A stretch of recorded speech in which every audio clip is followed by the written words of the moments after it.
to the Kimberly Cloud Show. I'm your host, Kimberly Cloud. I have a very, very special guest here for the show today. Can you go ahead and announce to the world who you are and where you're calling from? Sure. First of all, thank you for having me. My name is Nismah Osman. I am a songwriter, a music producer, and I'm currently calling from Western Massachusetts in the USA. Wow. Oh my God, that is a great thing. And you wear many hats. So, can we go ahead and dig into your extensive past leading up into your present? Sure. I guess I can start at the beginning. So I've been involved in music from a very young age. I I actually got my first sync licensing placement when I was 13, and it kind of happened. Thank you. It kind of happened on accident, if you will. I was performing at a like a local talent show, and somebody came up to me after and said, "Hey, your song would work really well in TV shows." And I was like, "Great, like where do I sign?" And so that was kind of the beginning of my professional music career. That song has gone on to make me some great income and has been in hundreds of TV shows and ads and movies worldwide since that time. That was about 15 years ago. Um, so yeah, that then I kind of, I finished high school, and then I went to school for music. I went to Berklee College of Music in Boston. I did 4 years there, and that was an incredible experience. And then, actually, right around the time I was graduating, I remembered, hey, I got this really great song signed to film and TV like 10 years ago at that point. And I should probably do more of that. And so that's kind of what I did. I hit the ground running in terms of making music for sync licensing, and that kind of has led me up to this point here with you today. Can you define to the people that don't know what sync licensing is? What is it? Yeah, that's a great question. So sync licensing is, it's the music that you hear in TV shows, commercials, movies. So yeah, the songs you hear playing in the background, and there's a process for musicians to go through in terms of getting their music in those opportunities and getting paid. And that's, you have to go through a series of, yeah, first of all, you have to know how to write music that works for those opportunities, and then you have to network and build relationships with licensing agencies, and they are the ones who end up uh, really pitching your music for those opportunities. So that's kind of it in a very small nutshell. And you actually, let's see, you actually cracked the code on how to find your passion for music, and you got featured on some of the world's most watched series like Love is Blind, Dancing with the Stars, and Temptation Island. Tell me more in depth about that. Yeah. So that came with those placements came, I think, through a company called Atrium Music. They're based out in Los Angeles. They're a really great sync licensing agency. Very, very friendly with their artists. And those placements just came with time and consistency and submitting music to the right people and making the right music. I've been doing this now for 7 years, more kind of full on, and so there comes a point where you just kind of get really good at making music that works. And so those came at different times throughout the last few years, but yeah, they were great opportunities, and I was excited to get them, and they've earned me some great income, and it's exciting to kind of hear your music on those shows, and be able to say, "Hey, that's me, that's my voice, that's my song." It's cool. It's very validating. So yeah, I don't know what specifically, if there's anything specific you want me to tell you about that process, I'm happy to, but that's kind of the general experience I've had. So when you do the syncing or the music, do you watch the movie first and then figure out how you want the music to go? How does it work? You watch the Yeah, first. How does it go? that's a great question. So no, not usually. That's what you're talking about is more like film composing where somebody will watch the movie and then write the score for it. Sync is kind of the opposite. So you're actually um you're you're preemptively writing music that you know and hope will work for most opportunities or many opportunities. So you kind of there's a learning curve. You kind of have to practice and learn and get a feel for the kind of music and the kind of lyrics and the kind of tracks that tend to be in demand for these opportunities. And then you submit them proactively, and hopefully the idea is that your music works well enough for when the opportunities do come, they'll select yours. So it's kind of the, you're working you're trying to stay ahead of it as opposed to getting the opportunity and then writing, and that does happen, but it's less common.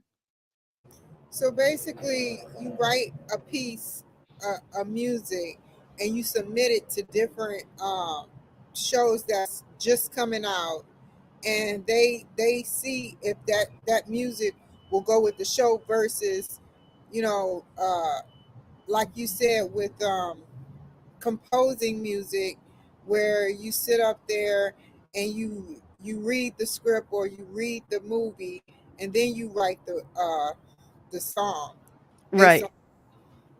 Yeah, I'll give you like a quick example. So, let's say, Target is working on their new summer clothing line series of ads, right? So they'll put together the ads, and then usually the last piece is the music. So what they'll do is they'll say, okay, we've got this summer line and we need some fun, happy, upbeat sounding songs. And they'll have a few references that they like. And they'll send that out in what's called a brief, which just summarizes really what they're looking for. They'll send that brief out to their network of, licensing agencies and sometimes directly to the musicians. And then the licensing agencies and who receive that brief will submit music that they think fits it, fits the bill. And hopefully your music is on that list. And hopefully yours is the one that gets chosen to be in the spot. So that's a very simplified version of kind of what happens, but a lot, like it's happening all the time and for so many different projects. What was the hardest piece of music you had to write for a show, and that got it? Yeah, I don't know. I can It's not really hard for me. Because I love it so much. And that's not like an ego thing. It's just because I love to make the music, so it's fun for me. So, um I would say the most challenging part about all of this though is um just being consistent, because it takes time to make great music, and so, being able to turn out at least 50 songs a year is a real challenge. That's a song a week. So I would say it's not the actual creative process that's challenging, it's just making sure you're being consistent and finding the time to make music, amongst the million other things that at least I have going on. How long does it take you to produce this music? It depends, it depends on, what I'm doing and how complicated the track is. Depends if I'm singing it or if I've hired a vocalist, but I would say anywhere between, I don't know, 5 and 20 hours per song. So, it's an investment of time. And what kind of advice you have to give people that want to be in your shoes? Yeah. I would say, I the best thing that I've ever done at any point in my life, no matter the specific industry or project, is get help, is find someone who's done it first to show me the ropes. I've always found that to be actually the most cost effective, because it helps you avoid mistakes that can end up costing you money, actual money, and more than anything, it costs you time. So my best advice is to seek out help, whether that's from someone like me who's done it and who does provide that help, or just from a friend or a co-writer, or someone in your life who has even a little bit of experience, who's willing to kind of take you under their wing and show you the ropes, because that having that help, having that guidance, is going to help you see results much faster, because you're able to kind of check everything you're doing against your mentor, who can help you kind of stay on track. Well said, by the way. What instruments, as I can see behind you, do you know how to play? Yeah, it's not that impressive of a list, but I sing, I play guitar, which you could see, bass, which you can see, and piano, I guess you can see over here. Um, and I guess if you could consider digital production an instrument, then that too. Tell me more about digital. When you hear it, my ears were like, do do do. What is digital production? Just like sound design, there's so many amazing plugins and tools that are available to producers these days. You can really create your own sound in so many ways just by going in there and playing with the different settings and experimenting. And I think that that's a true skill. And some of the most interesting sounds we hear in modern music come from those creative people who are willing to sit down and take the time to really experiment with all the tools available to them. So I wouldn't say that's not my main, skill. It's something that I enjoy doing and something that I hope to get better at as time goes on. But it's a lot of fun. What other what good software do you use that you can recommend to other people that deals with editing and producing music? Yeah. So I personally like to use Logic Pro. Um, that's just the one that I've been using for the last, I don't know how many, like 5, 6 years. I used to use Pro Tools, which I think if you're starting out is probably um, a little too much.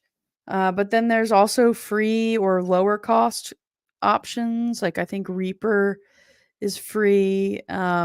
I know Cubase has one that a lot of people like. There's FL Studio. There's really just a ton. It's just a matter of, um, how much time you have to learn it and how much processing power you need out of it. If you're working on really, really complicated projects like recording full bands or doing 200, 300 track projects, then I would say you want something like Pro Tools that has that sort of built-in complexity. But if you're doing really simple stuff, you could even start on something like GarageBand, which comes free with I think most Apple laptops and computers. So yeah, I would say just pick something though and try it. And it's better to start somewhere than overthink it. What is the best pointers to give somebody that has been singing all of their life? Like for instance, I'll give you an example. When Hmm. we sing, if we're singing, we have a time where we have to pause and swallow, Hmm. right? And I know you learned something, had to learn something about that. You Yeah. there? Yeah. I'm here. Okay, so tell me, what would it be to learn to grasp that concept of trying to limit swallowing but produce more quality sounding? So you mean as a vocalist? Yeah, because you're a vocalist too, right? Yeah. So when Yeah. singing, you probably like da, da, da, da, and then you have to pause and da, da, da, da. How do Right. you try to limit that swallowing effect? So what I learned, because I studied voice at Berklee, what I learned is that it's all about in the phrasing.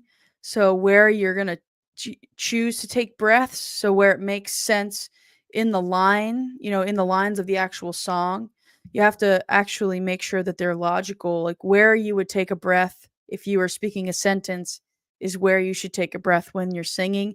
So you have to kind of pre-plan that. And what that means is you have to take sufficient breaths, and you have to take strong and deep enough breaths, and then have support enough in the way that you're projecting, so that you're not releasing your whole breath on a single word or something, so it's really about having that diaphragmatic control, and really knowing ahead of time where you're going to breathe so you can plan it all out. Well said. I remember when I was in choir, my choir teacher used to tell us to take 2 or 3 hands, go like that, and like exercise our diaphragm. That Mm-hmm. really helped because I was so young and dumb then. I didn't care. I just did Sure. it because I didn't want to get in trouble. But what other diaphragm exercises is there, and was that diaphragm exercise the best one out there? I can't speak to that specific exercise just because I don't know if I'm sure I've done it, but I haven't done it recently. I haven't really done much professional singing recently, so I wouldn't consider myself a a a coach on the topic. But I would say this, that the rule of thumb is that your diaphragm is to just understand that your diaphragm is a muscle, and like any other muscle, the more you work it out, the stronger it gets. And so, just like if you're hitting the gym and you want to see gains on your biceps, you got to work your biceps. So it's no different if you want to have a stronger voice and you want to have a stronger diaphragm and be able to carry longer notes, stronger and with better intonation, you've got to exercise your diaphragm, and that includes doing breathing exercises like you're saying, and just being aware of kind of how you're carrying your body when you're singing, and in general, and stretching and making sure all the muscles in your general face, neck, chest, torso area are stretched and able to kind of have good blood flow and support you when you're singing. So that's my best answer to that. And how do you create your songs from scratch when you do these scratch songs? I'm sorry. No, that's okay. So it's kind of, I don't really have like a go-to process. It really depends on, what I'm feeling in the moment. If I'm starting with a song idea, then I'll take the idea and I'll try to write usually a chorus for it, and then I'll work backwards and write the verse, the pre-chorus and the verse. But if I'm writing to a track, I will listen to the track and just try to get the feel for, the vibe of it, what it wants to say, and then that will inspire some ideas. Or sometimes I'll have, you know, fully written choruses that have come to me at some point, and I'll just start there and build it out. So it really just depends on kind of what's kicking around in my head that day. Um, when you create this music, where do you, matter of fact, where do you see yourself going in the future with your music? Where do you want to be and where do you see yourself going? Yeah, I appreciate that question. So really my dream is to write amazing songs and have people sing them, so because I love, I just love to write really great honest songs, and so at some point I probably will shift my focus from sync to just writing songs to pitch to artists, for artists to cover them, and get them out into the world. And then maybe at some point I would entertain even having an artist career of my own, but it's going to be one step at a time. Well said. And if you wanted to give like advice on how to, like, for instance, you said that if people want to know how to grow with composing and producing music and getting into those sync music technologies or businesses, Hmm. to kind of like be a protege to what you're doing, Right. and contact you. So tell me, like, what would you help them do if you were coaching them? Yeah, that's a great question. So the first thing that we would do is we would listen to your music and see where you're at and figure out a plan forward.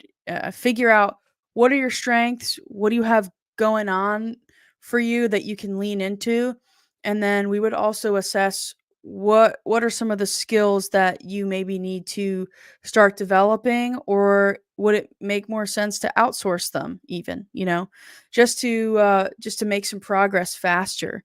So that's really the first thing we would do is we would just kind of meet and talk and figure out a custom plan for you. What makes the most sense for you going forward? And then I would just help you take the next step, each next step as it made sense. Is that your studio where you play your music and everything? Yes, this is my studio. So do you have neighbors, or is this is your house with a studio inside of it? It's my house with a studio inside. Yeah. Congratulations. Oh, So thank you.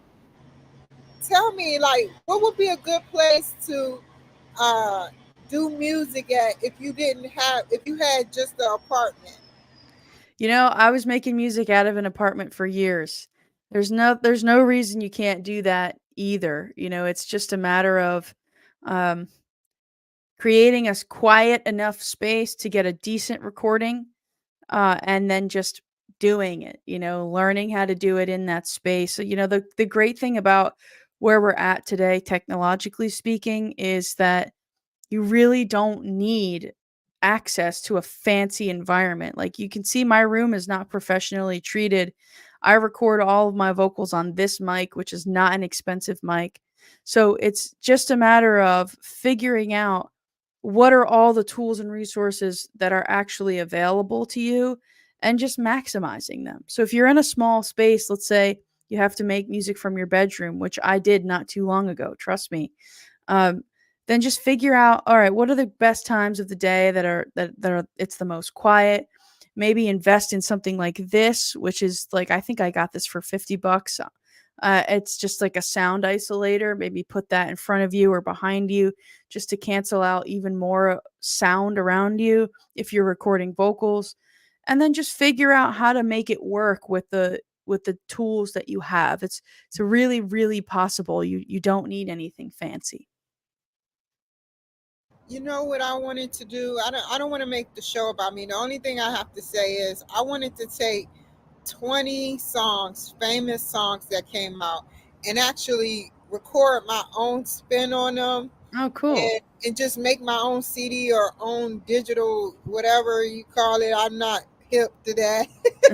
But I wanted to do that so I can listen to where I'm lacking and if Mm. I have what it takes. Because I'm 40, I'm getting old. So I am so amazed at the things that you have accomplished.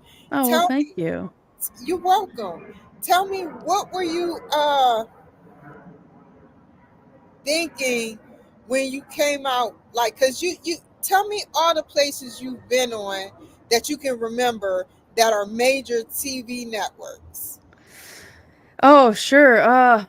So I mean, we talked a little bit about Love is Blind, Temptation Island, uh, Dancing with the Stars. I've Tell had me music that on. Dancing with the Stars. Tell me what.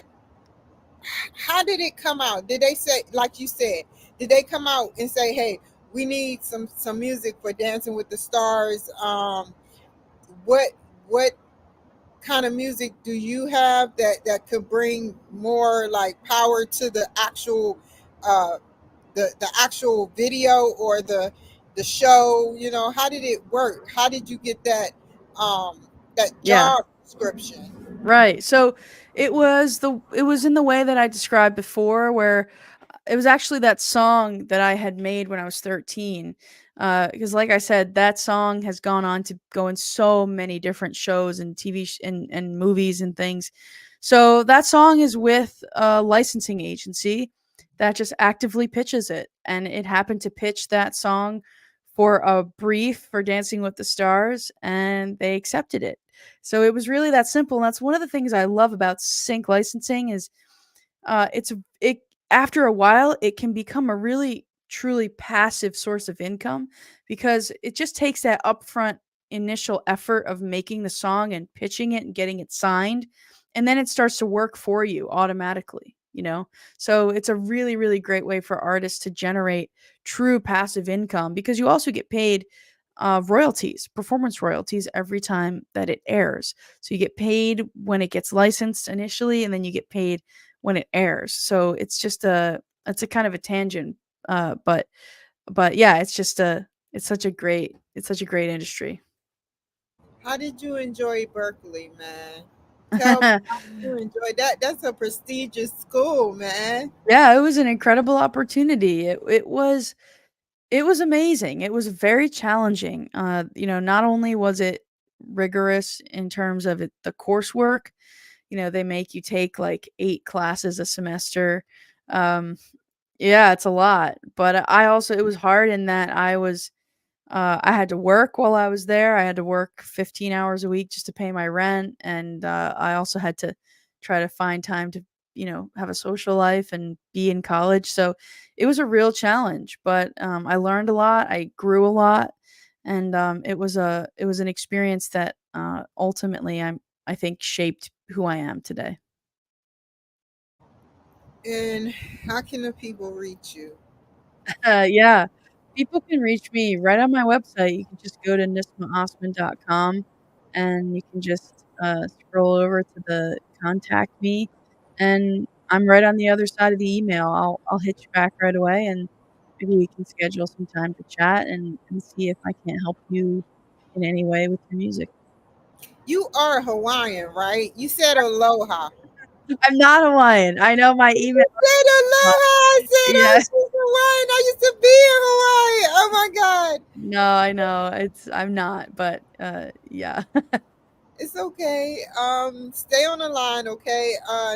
Nisma, right? Nisma, yep. Nisma. Stay on the line. You guys take care. Brilliant woman, very educational, talent, everything. You take care and be safe. Bye, y'all.